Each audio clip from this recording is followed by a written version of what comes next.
Assalamualaikum warahmatullahi wabarakatuh. Kami dari kelompok 7 ingin mempresentasikan mengenai analisis kasus pelanggaran kode etik profesi PR.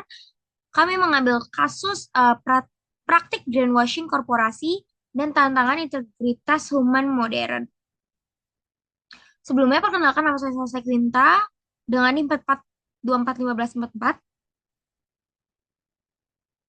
Kenalkan nama saya Muhammad Abdul Aziz dengan NIM 44241549.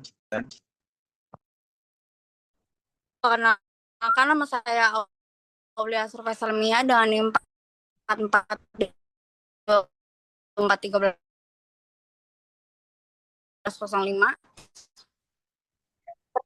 Apa nama saya?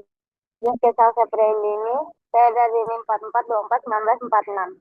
Oke, jadi mari kita mulai dari latar belakang mengapa isu ini menjadi sangat penting saat ini. Di era modern, kita menyaksikan adanya pergeseran paradigma bisnis melalui konsep triple bottom line. Keberhasilan sebuah korporasi tidak lagi diukur semata-mata dari kinerja finansial atau single bottom. Lain saja, adopsi pilar profit, people, and planet kini telah menjadi kewajiban mutlak organisasi demi menjaga keberkelanjutan bisnis jangka panjang di mata masyarakat global. Terlebih lagi, ada tuntutan besar dari generasi baru, yaitu milenial dan Gen Z. Mereka menaruh perhatian yang sangat tinggi terhadap isu perubahan iklim dan tanggung jawab lingkungan. Sentimen pasar inilah yang memaksa industri mengubah cara operasional mereka secara radikal sekaligus menyajikan keterbukaan informasi yang real melalui paradigma ESG, Environmental, Social, dan Governance. Oke, next. Ke slide 3. Namun, ironisnya tekanan pasar untuk memenuhi kriteria ESG ini seringkali memicu lahirnya fenomena greenwashing. Greenwashing merupakan tindakan kosmetik komunikasi publik yang menyesatkan konsumen terkait komitmen nyata ekologis organisasi. Alih-alih membenahi sistem, operasional dan rantai pasok secara internal, manajemen kerap kali memerintahkan tim humas untuk sekedar memoles citra luar. Tindakan manipulatif ini jelas mengorbankan profesi demi menyelamatkan citra sesaat, memunculkan benturan keras antara retorika, komunikasi, dan realita lapangan. Next, slide 4.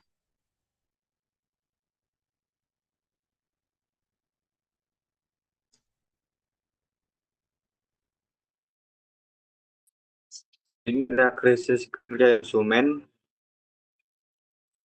skeptisisme publik di Indonesia. Laporan pada masa digital Kompas.com menunjukkan bahwa 6 dari 10 konsumen menyatakan tidak percaya lagi oleh klaim ramah lingkungan ataupun label hijau yang diusung oleh koperasi.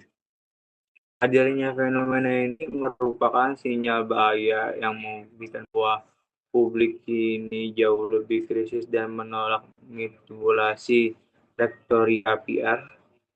Skeptisisme ini pada giliran menciptakan resistensi total di ruang opini publik.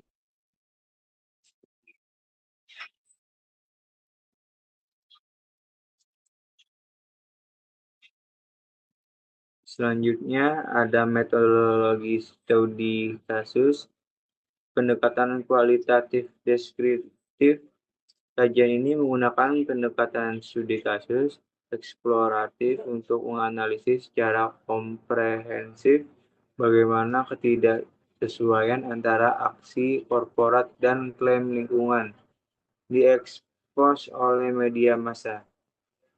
Sumber analisis data menggunakan metode studi kepustakaan yang menyaring laporan survei pasar, memberi digital Kompas.com, serta dokumen legal kode etik profesi PR dari Asosiasi Perhumas APRI dan IPRA.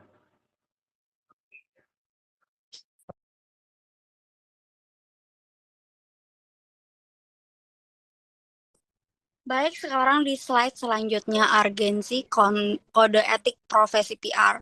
Terbagi menjadi 3. Yang pertama ada proteksi publik. Publik berhak menerima informasi yang benar, dalam kurung right to know the trust, untuk mengambil keputusan hidup yang krusial. Yang kedua ada legitimasi humas, instrumen penentu standar profesionalisme yang memisahkan divisi PR sejati dari praktik buruk manipulasi fakta. Yang ketiga ada otonomi praktisi, benteng pelindung moral bagi praktisi untuk menolak pemerintah tidak etis dari jajaran manajemen puncak.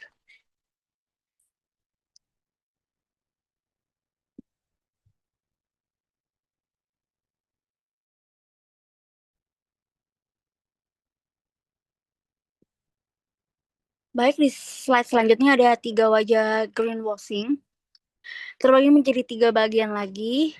Yang pertama ada diksi ambigu, pencantuman label subjektif tanpa definisi ilmiah konkret seperti kata 100% alami atau eco-friendly tanpa adanya sertifikasi independen. Yang kedua ada hidden trade-off, menyoroti perbaiki isu minor, misal kertas daur ulang di kantor, namun sengaja menyembunyikan deforestasi masif demi bahan baku. Yang ketiga ada visual menyesatkan, eksploitasi simbol warna hijau dan ilustrasi satwa liar pada laporan tahunan perusahaan ekstraktif guna menyamarkan polisi nyata.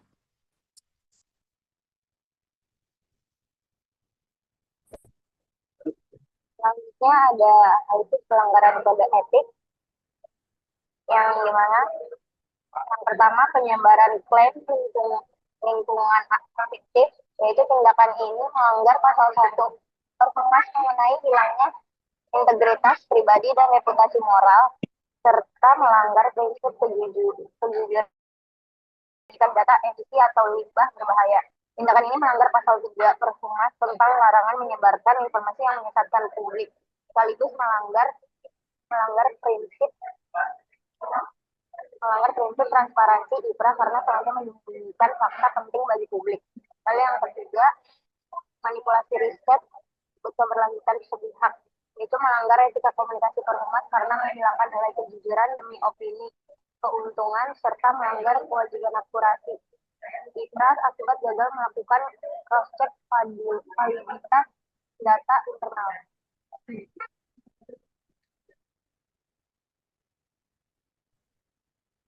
Selanjutnya terdapat dampak pelanggaran etis.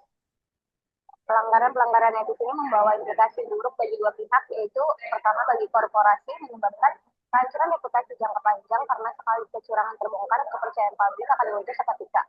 Korporasi juga menghadapi risiko hukum dan SG berupa sanksi penalti ketat dari regulator keuangan atau bursa efek terkait penyajian informasi yang tidak valid. Lalu yang kedua bagi profesi humas, memicu skeptisisme kolektif dan sinisme di ruang publik sehingga klaim lingkungan yang tulus dari praktisi lain dicurigai. Jadi degradasi moral di mana profesi PR mengalami kejatuhan nilai dan dipandang negatif hanya sebagai juru bicara yang memoles kekalahan. Selanjutnya ada rekomendasi Soluvir dan arah baru. Penerapan ethical audit komunikasi, wajib melakukan audit independen berbasis standar kepatuhan lingkungan hidup sebelum menyebarkan rilis kampanye publik mengenai aksi hijau korporat. Tindakan tegas organisasi profesi Perhumasan dan APPRI harus aktif menjatuhkan sanksi disiplin tertulis hingga pencabutan izin asosiasi bagi praktisi humas yang terbukti membantu penipuan publik. Kepatuhan transparansi radikal, menyajikan data pendukung yang objektif, akurat, dan memiliki ketertelusuran ilmiah yang mudah diakses oleh publik luas. Oke, jadi kesimpulan dari presentasi kita kali ini yaitu menegakkan kode etika profesi adalah harga mati demi menyelamatkan kredibilitas profesi public relation sekaligus membangun reputasi korporat yang benar-benar berkelanjutan.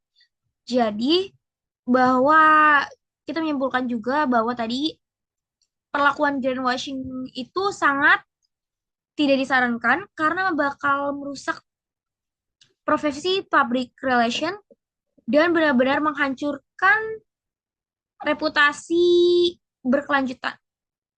Sekian dari kelompok 7. Kurang lebihnya mohon maaf atas presentasi kami. Mohon maaf apabila jaringan kami tersendat-sendat karena kami tidak di satu daerah. Sekian, terima kasih. Assalamualaikum warahmatullahi wabarakatuh. Waalaikumsalam.